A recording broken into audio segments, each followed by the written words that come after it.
Okay, here we go. It's about 3 minutes in length.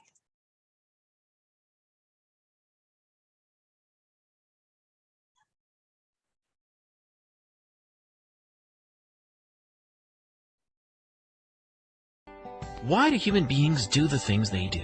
How is it that one person will sacrifice his own life for another, while another will murder a stranger for sheer pleasure? What's the force that drives and shapes all of our emotions, actions, qualities of life, and ultimately, our destinies?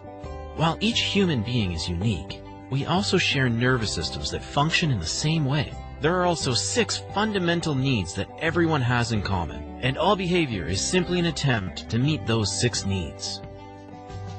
Number 1. Certainty. It's our need to feel in control and to know what's coming next so we can feel secure. It's the need for basic comfort, the need to avoid pain and stress, and also to create pleasure. The higher the need for certainty, the less risk you'll be willing to take or emotionally bear.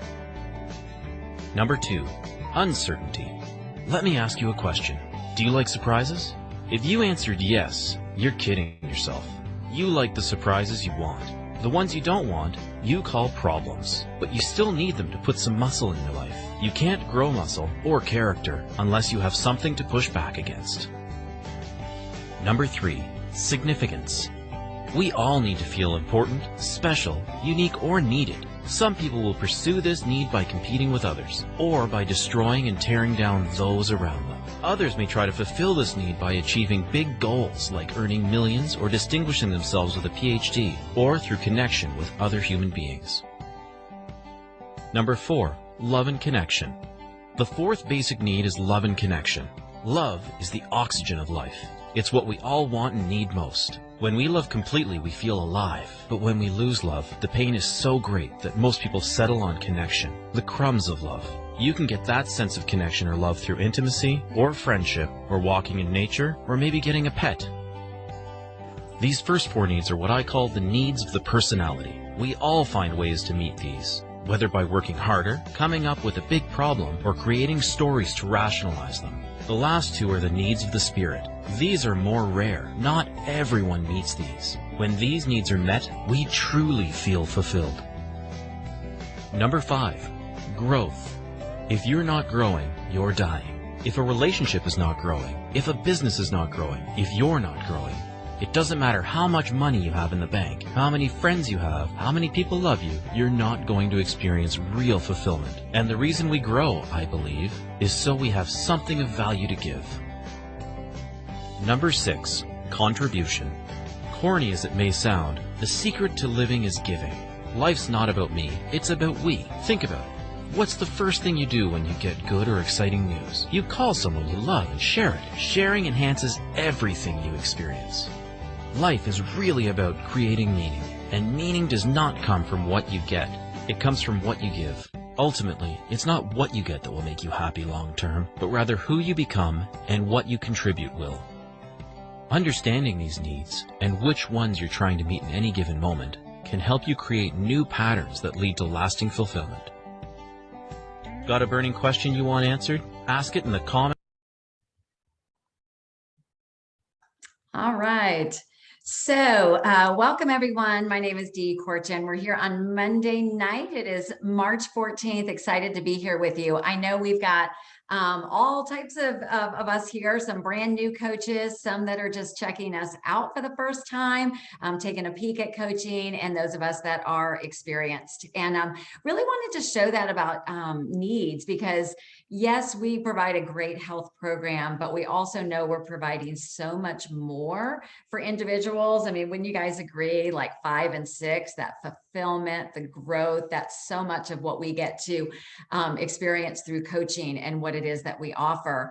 But so much of what people are making their decisions on whether or not they are ready and feeling certain and comfortable on becoming a client of ours has to do with those first 4.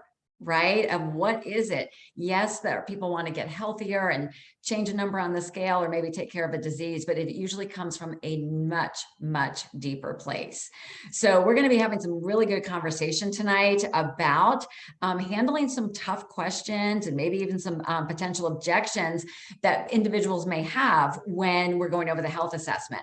And I know that Frank is going to do an incredible job really showing that we're coming from a place of filling a need, and that need can look a little different based. I'm hopeful that this understanding will help you come see where we're coming from in order to better serve other people. So this is going to be great.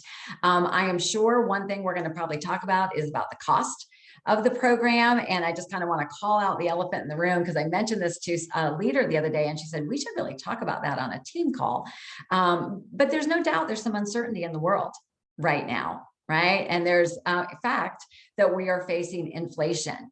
But the reality is history has shown in some of the most uncertain times, Optavia has continued to grow and actually grow at expedited rates from other time periods. And two examples of that are 2008, when we were in a recession, the company had one of its largest growth periods. And the second was when the pandemic hit in 2020. And there was so much uncertainty and people didn't know what was going to happen in the world.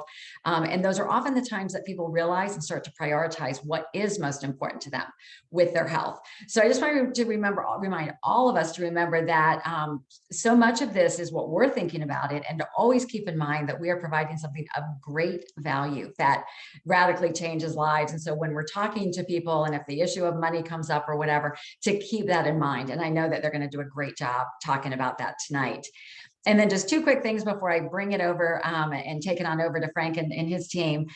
Just want to let you guys know, if you have not seen the announcements, we are very excited about our next local event in the Atlanta area. It's our regional event on Saturday, March 26th. These events are for you, for community, also for our clients and for your candidates. We have just found anybody who steps into that room of community usually takes their next step forward. So if you have somebody considering the program, considering coaching, if you need some energy and some inspiration, this is the place to be. And some of the fun things we're adding, we are mixing up the format. So if you've been there before, just know it's going to look different this time. A lot of emphasis on community. We're going to add in a clothing swap. We know that a lot of our clients are shrinking out of their clothes. So we're going to add a corner with some clothing swap in addition to the fueling swap. So we're going to have a good time with that. And then Frank, maybe you'll take a minute tomorrow to talk about our Tuesday night community call, because these calls have been on fire. And tomorrow night, we're super excited about Frank and Chris Davis and some other guys that are going to be leading the call. So Frank Davis, Global Director Frank Davis, I'm going to turn it over to you now. Thank you, Dee. Wow, a lot of pressure here. She said, I'm going to do a great job. I'm going to add value, and I'm going to do a good job. So I'm already a lot of pressure here, but I'm excited to lead this call, and I'm excited to lead tomorrow night's call. So I get double pay this week, and I'm excited about that. So tomorrow night is a client community call. It begins at 8 o'clock Eastern time. You want to invite all your clients, non-clients, friends, coaches, everybody else. But tonight we're talking about handling those tough questions and objections. And I'm sure everybody gets tough questions and objections. I used to get a lot of them until I kind of reformatted my entire health assessment conversations. I really began to study what the top leaders were doing.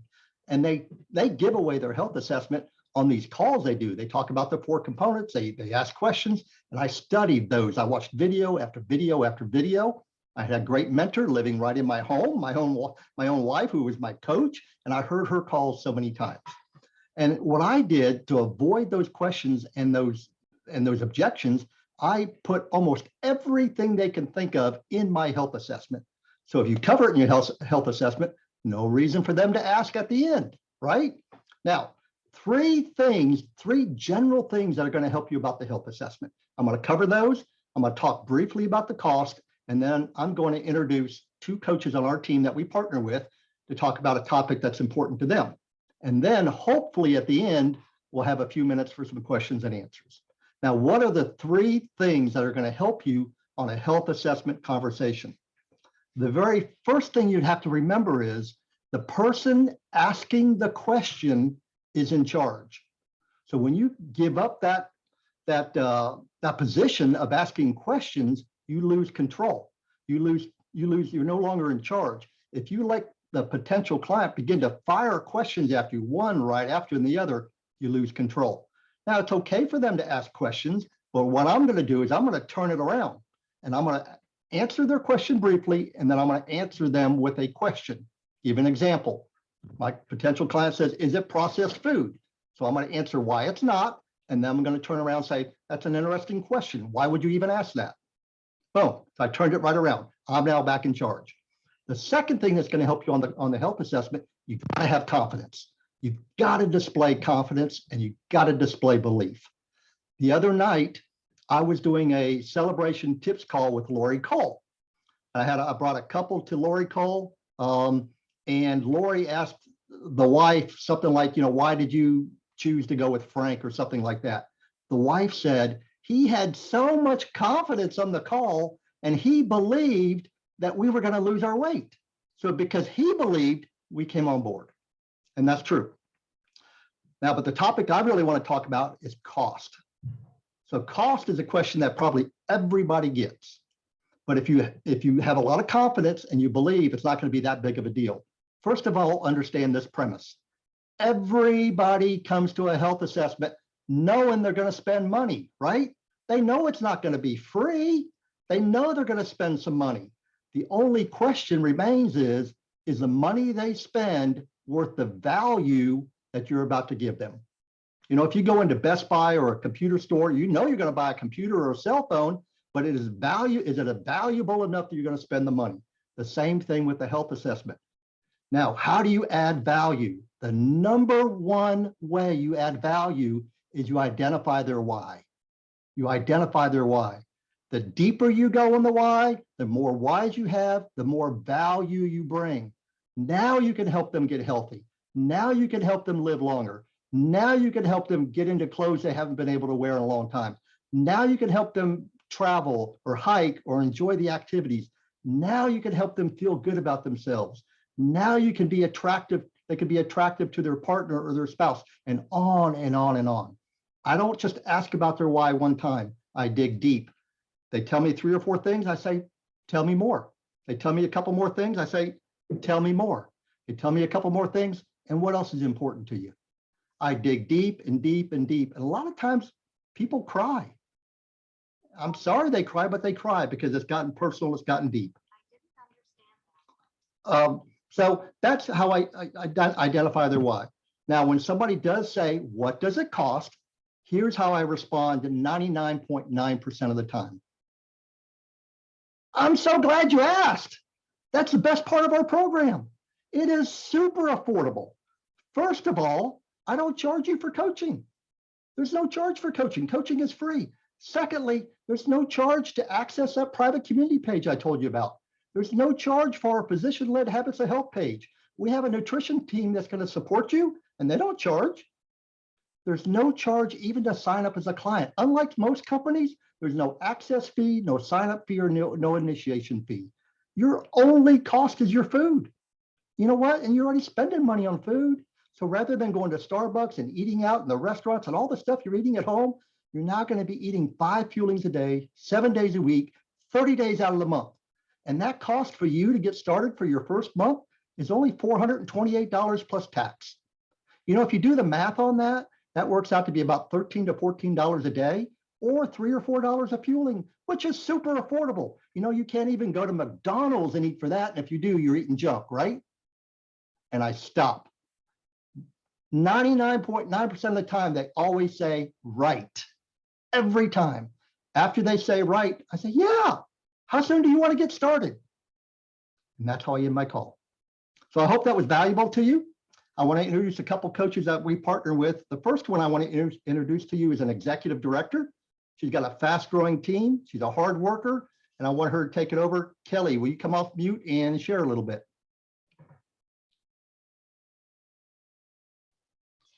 Hello. Thank you, Frank, for inviting me to speak tonight. I'm going to jump right to it. I don't have much time, and I don't want to cause a problem here. So one of the big objections that I used to get was, let me talk to my spouse. Let me talk to my wife. Let me talk to my husband. before I make a decision. And so what I've learned to do is ask some questions and do some things before to kind of prevent that from ever occurring. And one of the things is I tend to get, I'm on 2 social media avenues. I use LinkedIn and I use Facebook. On Facebook, I have more females that will contact me. On LinkedIn, I have more males that will contact me. 9 times out of 10, the males that contact me want their wife to do it too, want their wife to do the program as well, okay? But they may not have her on the call. And maybe they haven't even told her that they're talking to me. So that's one of the first things I do is I find out if their wife, I ask, who does the cooking at your home? Usually it's the wife in most cases. And so I'll say, well, maybe you want to have her on the call. Is she available? Okay. Or I ask, does your wife know that you're talking to someone about your health and wanting to get healthier? So if the answer is yes, they've already talked with their wife about it. If not, if they say no, or the wife is not home or not available or whatever the situation may be, then I may say, well, if you really want her to be a part of this, then you might want, let's reschedule and let's have a time to talk. We can all talk together. Okay. Otherwise, it's kind of they're still going to give you that objection. And so you can also ask that in the text, like if you're getting a message, whether it's through Messenger or direct messaging in social media or texting, you can also ask that question ahead of time. Is there somebody else that you would like to be on the program with you? And if so, invite them to the call. Let's have everybody together so they can all hear about it at the same time. Even if they don't want their wife to be on the program with them and they just want to do it by themselves and their wife cooks the food, I just tell them whomever cooks the food really needs to know about the program. They really need to know what's going on. And that way it makes sure that everybody's on the same page and everybody's informed about what's happening, and they don't get it confused. Because if the spouse is going to go and tell the other spouse about the program after they've only heard about it once, they're not going to do a very good job explaining it all. And so they really need to hear it from me, from the coach. So another thing that happens is if the husband wants to sign up, but he really wants his wife to do it. Like that was the main reason he called, because he saw the pictures that I had posted and he was like, I want my wife to do this, but he's not telling his wife because he kind of wants to do it in a roundabout way. I usually tell him, well, if you need to get healthy, then go ahead and start. Go ahead and get going with the program. And then she will see the success you're having and she'll probably want to hop on board. And she can be on some of the calls with us. She can be on the kickoff call with us. She can be on those other calls with us. So that's another way to approach it. But it's best for both individuals to be on the call if at all possible. It's not always required, but if at all possible. That's anytime that they want somebody else on the program with them, like if it's their son. I just recently talked with a woman who wanted her husband and her son. And I said, well, bring them on the call so we can all listen together about what's happening. And that's much more successful as far as that goes. So I have several couples that have both talked to me, and then they decide to start program together because they're asking all their questions and they're getting everything answered right at that same time. All right. Thank you, Kelly. Good job. So I'm assuming you were done. You just kind of stopped there. But you can see that there's so much value there when having both the husband and wife, they both want to be on the program. It's better to have them on the phone at the same time if possible, but not always possible. All right, the next person I want to bring up tonight is a regional director. Again, big team, a lot of work, a hard work ethic, and a great personality. I want you to hear from Monica Lennon. Come off mute, Monica. Thank you. I feel like Price is Right. Come on down. Price is Right. Thank you so much for asking me to speak tonight, and Dee and Shauna and Frank for believing in me and giving me an opportunity. I guess as we all know, Frank has mentioned, the importance of this health assessment is just, there's just not enough words to describe how important it is. Really us getting into the heart and the mind and the soul of the person that we're talking to. We're getting that moment to connect in a very short amount of time. So I think it is just really important. And I think every time I do it, I get better at it. If in the beginning, I was so awkward. I have never felt more awkward than doing my first health assessment and just wanting Frank to stay on with me every single time. And, he pushed me out of the nest, and I'm doing it now and I'm doing good. But you learn a little bit more, I think, every time you do it.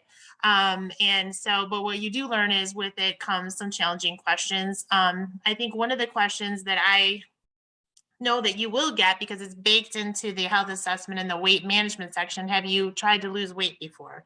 And when you ask that question, you get a plethora of responses to like, oh girl, I have tried every program out there, or yes, I have tried and nothing works. I get a lot of, I know what to do, I just don't do it. It goes on and on. And so you kind of have these same responses. Then you ask them which ones maybe that they've tried in the past. And, there's Weight Watchers and Noom and Beachbody and whatever the latest and greatest fad is. And those are all the ones that they've tried. And so what I try to emphasize is, like I say, well, we need to get away from this word diet, because those are diets. We are not. We are a transformation. And then I kind of get into what that means. How we work on not just losing weight, but, changing habits and improving our mind and working on our heart, because we all have some deep-seated things sometimes of why we're heavy. And it just helps with all of that. You're going to heal your heart, you're going to heal your mind, and then in the process, you're going to lose weight. So really, in our program, we're on a diet. The weight loss is the end point, right? You've lost your weight, and now you're done. Where for us, the weight loss is really just the beginning. I mean, it's a tool to get us going on the transformation. It's the beginning of our transformation. So I like to emphasize that, because you're going to get the weight off, but then you're going to be just so much more growth and opportunity, and like the world is your oyster, and we're just going to help you become a better person, and like the weight is just the first part. So just really emphasizing that, and how this is so much different than a diet. And then I basically say, like, are you ready to change? Let's go. So that's what I do. That's my question that I get a lot. So that's how I handle that. So thank you. Thank you, Monica. I love that. Are you ready to change? Let's go. So great share from both of you tonight. We've got a few minutes for some questions and answering before I turn it back over to Dee. So if anybody has any questions that maybe we can answer, either raise your hand, that yellow hand, and if I can see it, or just come off mute.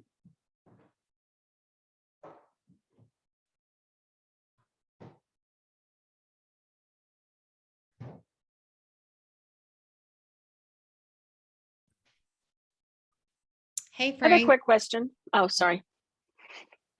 Sorry. Hey, Frank, I wanted you to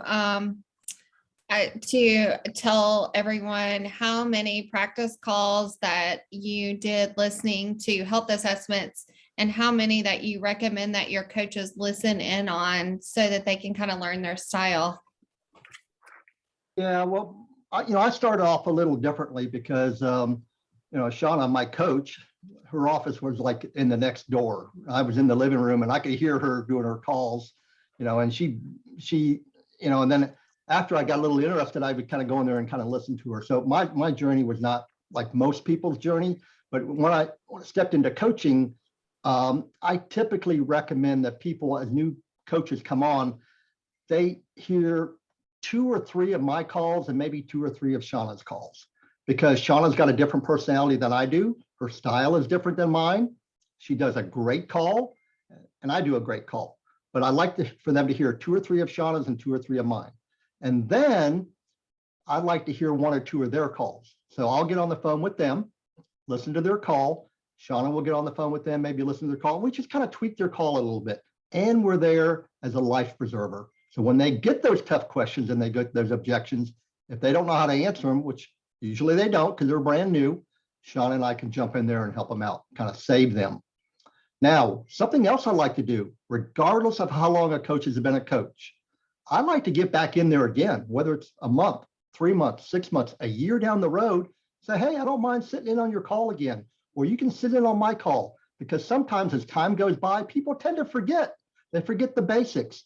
Or if they're struggling, if somebody just hasn't brought in a client for a while, they're struggling, hey, let me sit in on your call. They may be missing one little tidbit of information, one little nugget that either they're here for me, or they hear from Shauna, or we hear on their call, that we can just tweak just a little bit, and that makes all the difference. Who else had a question? Was that helpful, Lori? Thank you. So Frank, this is Judy. I have a question. How do you do it when people are calling and they're just saying, I'm just calling for a family member? They're not calling for themselves. What is your response to that? Yeah, that's a good one. And I have gotten that a couple of times. Usually that never works. And I say, the family member's got to be ready. Okay. I appreciate your concern. I know you love your family member or your friend. Have them reach out to me personally, and I'd be happy to talk to them. And here's why. We want it badly for our spouse or our family member, but if they're not ready, if they're not looking, then it's just not going to work out. I'd say I'd be happy to get on a call with them, with you. We'll do a three-way call. But if you're looking just to get information for them, have them reach out to me. One more question, and I'm going to turn it over to Dee. Don't be shy.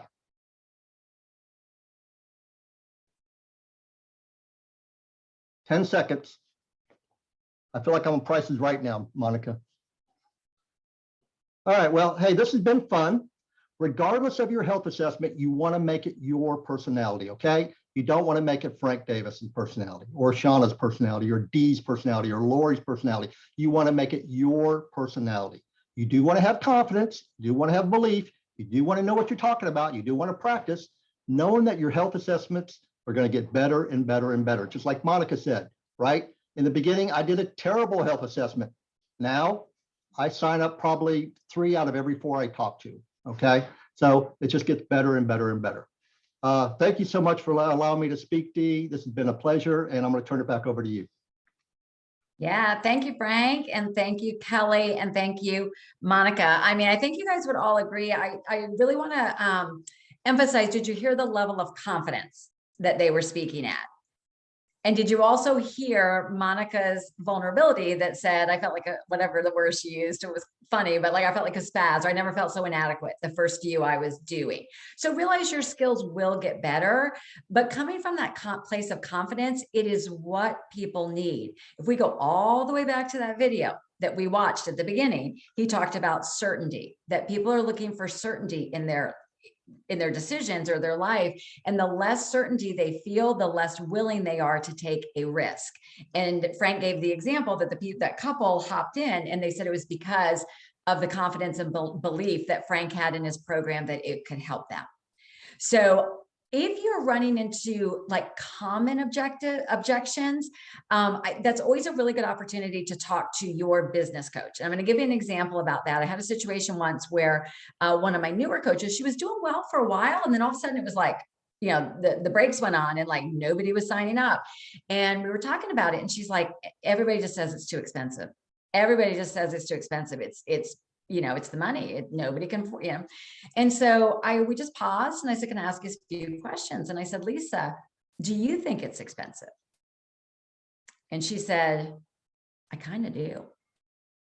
So I said, okay, well, let's talk about that, because that's coming out in your energy when you're sharing with people, right? Is that if you feel it, that it's expensive, that it's coming out in a hesitation, it's coming out in an energy, and people are picking up on that, and you're getting back what you're projecting. So we then had a deeper conversation because she had a radical change in her own personal health. And I said, do you think what you invested in Optavia and what you invested in yourself, was it worth it? And she said, absolutely. And I said, that's what we're doing, right? And when she had that mindset shift, suddenly people were signing up again. So the energy and the objection she was getting was actually coming from an insecurity. There's no judgment, no harm in it. It happened to me once about processed food, a couple of years into it. I mean, I was rocking and rolling as a coach. And then all of a sudden I had a couple slams with people like not interested because of the packaged food. And I got in my head about it. And then the next couple health assessments I did, I was stumbling over myself, over explaining the processed food, and less people were signing up. And I realized I had to stop. Like the process, the fuelings we have, they're like manna from heaven. Like they are what, in terms of a tool to make this program work, that is it. And so when I shifted that, it worked. So hopefully you guys took a lot of notes from this. Really, really helpful, practical information. And it all makes a difference, is that space that you're coming from, and knowing in the value of what you're offering, and what Monica said, that we are radically meeting needs and changing their life on a much deeper level than what was on the scale. There is so much information that took place in the chat. Thank you for all the conversation around that. I am showing 7:59, so we're gonna go ahead and wrap it up for the evening. There have been some reminders from Optavia and in our group about compliance issues. And this is really important, you guys, as we continue to grow as an organization. 3 areas of compliance that is important for us as individual independent contractors to comply with. The first is now the requirement that we identify as Optavia coaches. And this is anywhere where you put yourself out there and you represent change and transformation through Optavia. So that is Facebook, Instagram, LinkedIn, Twitter, all the things out there, they all fall under that category of advertising. So real important. Also, all the disclaimers on our before and after pictures regarding weight loss, and also anything you declare as a coach, your ability to leave a job, your ability to buy a new car, flexibility, all of that. And that is just for your individual protection and for the company's protection. So I have to do my due diligence as the leader and reiterate that numerous times. So I just thought I'd take that minute. But you guys, I'm just so honored to partner with you guys. I am so honored that we have the incredible leaders that can lead these kind of calls. Thank you for showing up week after week and what you're doing out there to make a difference in the world. So we'll see you next time. Bye-bye.